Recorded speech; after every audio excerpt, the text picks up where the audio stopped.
Hello viewers, I am Dr. Preeti.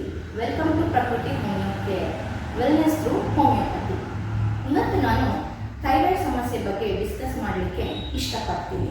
So ತಮ್ಮೆಲ್ಲರಿಗೂ ಗೊತ್ತೇ ಇರ್ಬೋದು, ಒಂದು ಗಾದೆ, ಮೂರ್ತಿ ಚಿಕ್ಕದಾದರೂ ಕೀರ್ತಿ ದೊಡ್ಡದು ಅಂತ ಹೇಳ್ತೀವಿ. ಸೊ ಅದೇ ರೀತಿ ಈ ಥೈರಾಯ್ಡ್ ಗ್ರಂಥಿ ಅನ್ನುವಂಥದ್ದು ಒಂದು ಸಣ್ಣದಾದ ಅಂಗ. ಇದು ನಮ್ಮ ಕುತ್ತಿಗೆಯ ಭಾಗದಲ್ಲಿ ಚಿಟ್ಟೆಯ ಆಕಾರದಲ್ಲಿ ನೆಲೆಸಿರುತ್ತೆ.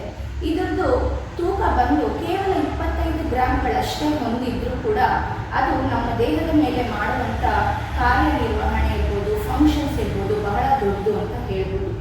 ಹಾಗಾದರೆ ಬನ್ನಿ ನೋಡೋಣ ಈ ಥೈರಾಯ್ಡ್ ಬರಲಿಕ್ಕೆ ಕಾರಣಗಳೇನು. ಸೊ ಇದು ಬಂದಾಗ ಯಾವ ರೀತಿ ರೋಗ ಲಕ್ಷಣಗಳನ್ನು ನಮ್ಮನ್ನು ಕಾಡುತ್ತೆ, ಸೊ ಇದಕ್ಕೆ ಹೋಮಿಯೋಪತಿಯಲ್ಲಿ ಯಾವ ರೀತಿ ಚಿಕಿತ್ಸೆ ಇರುತ್ತೆ ಅಂತ ಹೇಳಿ ಇವತ್ತು ನಾನು ಹೇಳಲಿಕ್ಕೆ ಇಷ್ಟಪಡ್ತೀನಿ. ಸೊ ನಾನು ಆಗಲೇ ಹೇಳಿದಾಗೆ ಥೈರಾಯ್ಡ್ ಅನ್ನುವಂಥದ್ದು ಒಂದು ಸಣ್ಣ ಗ್ರಂಥಿ.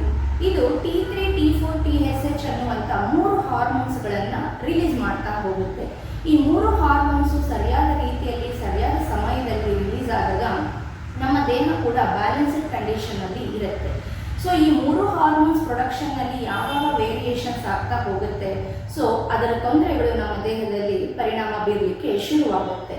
ಸೊ ಇದರಲ್ಲಿ ಮುಖ್ಯವಾಗಿ 2 ರೀತಿ ನಾವು ಥೈರಾಯ್ಡ್ ಸಿಂಪ್ಟಮ್ಸ್ನ ಅಥವಾ ಥೈರಾಯ್ಡ್ನ ವಿಂಗಡಣೆ ಮಾಡಲಾಗುತ್ತೆ.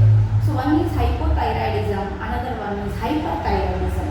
ಸೊ ಈ ಹೈಪೋಥೈರಾಯ್ಡಿಸಮ್ ಅಂತ ನಾವು ಹೇಳಿದಾಗ ಇದು ಬರಲಿಕ್ಕೆ ಕಾರಣಗಳೇನು, ಇದರ ರೋಗ ಲಕ್ಷಣಗಳು ಯಾವ ರೀತಿ ಇರುತ್ತೆ ನೋಡೋಣ. ಸೊ ಈ ಥೈರಾಯ್ಡ್ ಸಮಸ್ಯೆ ಬರಲಿಕ್ಕೆ ಮೇನ್ ಕಾರಣ ಅಂತ ಹೇಳಿದ್ರೆ ಜೆನೆಟಿಕ್ಸ್ ಅಥವಾ ಹೆರಿಡಿಟ್ರಿ ಅಂತ ಹೇಳ್ಬೋದು. ಅನುವಂಶೀಯವಾಗಿ ಬರುವಂಥದ್ದು ಅಥವಾ ಸ್ಟ್ರೆಸ್ ಫ್ಯಾಕ್ಟರ್ಸ್ ಕೂಡ ಈ ಥೈರಾಯ್ಡ್ ಹಾರ್ಮೋನ್ಸ್ನ ಟ್ರಿಗರ್ ಮಾಡಿದಾಗ ಥೈರಾಯ್ಡ್ ಸಮಸ್ಯೆಗಳು ಕಾಣ್ತಾ ಹೋಗುತ್ತೆ.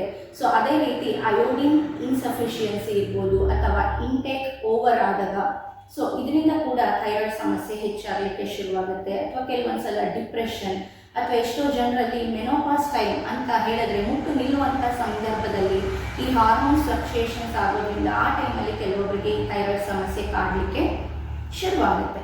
ಸೊ ಹಾಗಾದರೆ ಹೈಪೋಥೈರಾಯ್ಡಿಸಮ್ನಲ್ಲಿ ಮುಖ್ಯವಾಗಿ ನಾವು ಕಾಣುವಂಥ ರೋಗ ಲಕ್ಷಣಗಳು ಅಂತ ಹೇಳೋದಾದರೆ ಒಬೆಸಿಟಿ ಅಂತ ಹೇಳ್ಬೋದು. ಅದೇ ರೀತಿ ವೆಯ್ಟ್ ಗೇನ್, ತೂಕ ಹೆಚ್ಚಾಗುವಂಥದ್ದು ದಿನೇ ದಿನೇ. ಅದೇ ರೀತಿ ಹೇರ್ ಫಾಲ್ ಸಮಸ್ಯೆ ಇರ್ಬೋದು, ಕಾನ್ಸ್ಟಿಪೇಷನ್ ಅಂತ ಹೇಳ್ತೀವಿ, ಮಲಬದ್ಧತೆ ಇರ್ಬೋದು, ಸೊ ಇಂಡೈಜೇಷನ್ ಇರ್ಬೋದು, ಸ್ಕಿನ್ ರಿಲೇಟೆಡ್ ಪ್ರಾಬ್ಲಮ್ಸ್ ಇರ್ಬೋದು.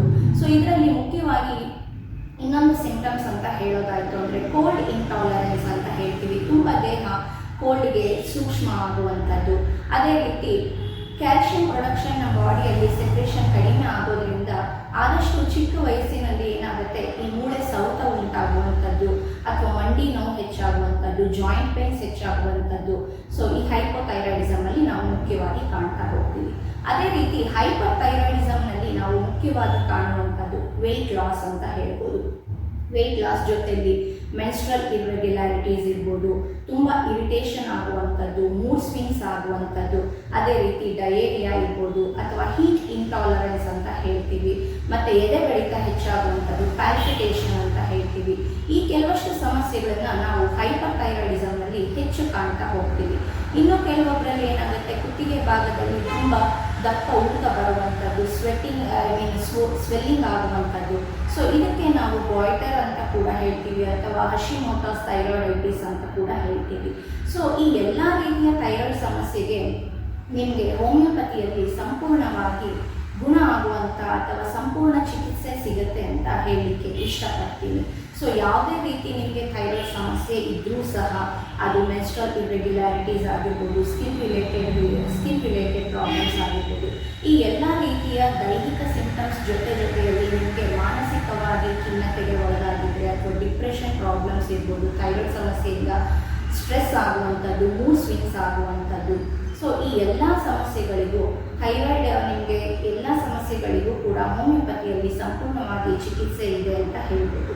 ಸೊ ಡೂ ಕಾಂಟ್ಯಾಕ್ಟ್ ಪ್ರಕೃತಿ ಹೋಮಿಯೋ ಕೇರ್.